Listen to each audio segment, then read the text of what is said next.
بسم اللہ الرحمن الرحیم۔ اسی میں ایک صیغہ یہ ہے جو میں نے آج بیان کرنا چاہتا ہوں۔ اللہ کے رسول فرمایا کہ جو یہ کہے گا استغفر اللہ الذی لا الہ الا ہو، میں اللہ کی پناہ چاہتا ہوں، اللہ تبارک و تعالیٰ کی مغفرت چاہتا ہوں، بخشش چاہتا ہوں، وہ اللہ جس کے سوا کوئی لائق عبادت نہیں ہے۔ اب یہاں ایک بات یہ بھی یاد رہے کہ اس کی ساری برکات کے لیے اس کی شرطیں بھی ضروری ہے۔ توبہ استغفار کے لیے دو تین بنیادی باتیں ہیں کہ آدمی جس گناہ سے توبہ کر رہا ہے اس سے اپنے آپ کو نکالے، چھوڑے وہ گناہ، اور آئندہ نہ کرنے کا پکا ارادہ رکھے، عزم رکھے، اصرار نہ کرے کہ وَلَمْ يُصِرُّوا عَلَىٰ مَا فَعَلُوا۔ توبہ کے بیان میں قرآن کی ایک آیت کا ٹکڑا ہے کہ جو کام کر رہے ہیں اس میں اصرار کرنے اڑنے والے نہ ہوں۔ آپ اگر توبہ کر رہے ہیں، زبان سے کہہ رہے ہیں کہ میں اللہ سے توبہ کرتا ہوں، استغفار کرتا ہوں، لیکن وہ گناہ جو جس سے توبہ کر رہے ہیں وہ کرتے جا رہے ہیں، دل میں ہے کہ ابھی 1 گھنٹے بعد 2 گھنٹے بعد یہ جب موقع ملے گا پھر کروں گا، تو آپ جھوٹے ہیں، جھوٹ بول رہے ہیں اللہ سے کہ میں توبہ کر رہا ہوں۔ جب آپ کہہ رہے ہیں تو آپ کا پکا ارادہ ہونا چاہیے گناہ کو چھوڑ کر کہ گناہ دوبارہ نہیں کروں گا۔ آپ نے سچی توبہ کر لی، اس کے بعد اگر وہ گناہ پھر سے سرزد ہو گیا پھر سے توبہ کریں گے۔ بخاری وغیرہ کی روایت ہے کہ ایک بندہ گناہ کرتا ہے، اللہ تبارک و تعالیٰ کہتا ہے، اور پھر گناہ کے بعد وہ کہتا ہے کہ اذنبت ربی، کہ اللہم اغفر لی، اے اللہ مجھے بخش دے۔ تو بندہ اللہ رب العالمین فرشتوں سے کہتا ہے اذنب عبدی، میرے بندے نے گناہ کیا، وَيَعْلَمُ أَنَّ لَهُ رَبًّا يَغْفِرُ الذُّنُوبَ، اور یہ جانتا ہے، یقین رکھتا ہے کہ اس کا ایک پروردگار ہے جو گناہوں کی بخشش کرتا ہے، اس نے مجھ سے بخشش طلب کی، تم گواہ رہے نا میں نے اسے معاف کر دیا۔ پھر وہ گناہ کر بیٹھتا ہے، بعد میں اللہ تعالیٰ اللہ سے پھر کہتا ہے مغفرت کر، پھر ویسے ہی اللہ تعالیٰ فرشتوں سے کہتا ہے میرے بندے نے پھر گناہ کیا، پھر مغفرت کی، وہ جانتا ہے کہ اس کا رب ہے جو پکڑتا بھی ہے اور معاف بھی کرتا ہے، تم گواہ رہو میں معاف کرتا ہوں۔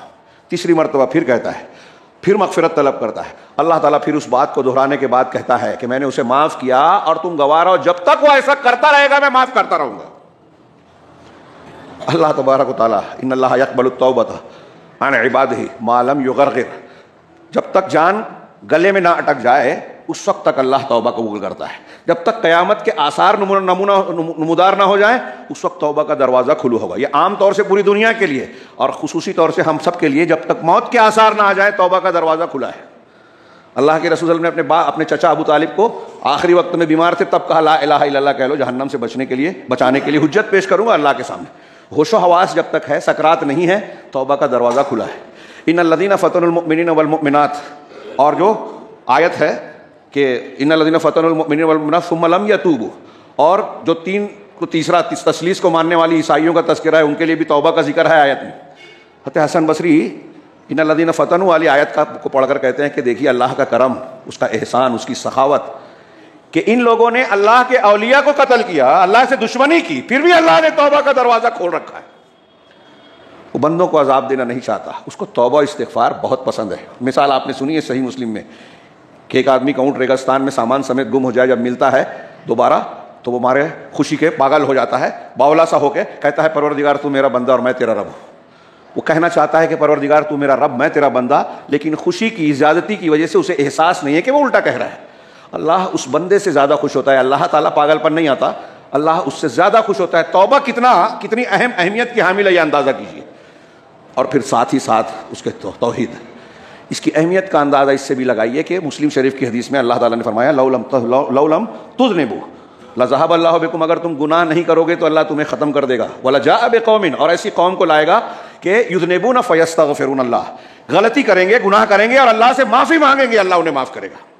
اس کا یہ مطلب نہیں کہ اس حدیث سے استدلال کر کے کہیں کہ اللہ تعالیٰ نے تو ہم کو گناہ کرنے کے لیے کہا، نہیں، اللہ نے توبہ کے لیے کہا ہے۔ توبہ پسند ہے۔ حضرت آدم علیہ السلام کی خصوصیت بتائی، ابلیس نے گناہ کر کے جو ہے تکبر کیا، اکڑ گیا، اور آدم نے توبہ کر کے شرمندگی اختیار کی، معافی مانگی۔ یہ انبیاء کا یہ ان کا طریقہ ہے۔ میں یہ کہہ رہا تھا کہ اس کے لیے شرط ہے کہ اصرار نہ کریں، گناہ کو چھوڑے وقت نہیں ہے، اس لیے یہ ضروری ہے اور تفصیل کا بھی موقع نہیں ہے۔ السلام علیکم۔ ویڈیو پسند آنے پر اپنے دوستوں کے ساتھ واٹس ایپ اور سوشل میڈیا پہ ضرور شیئر کریں۔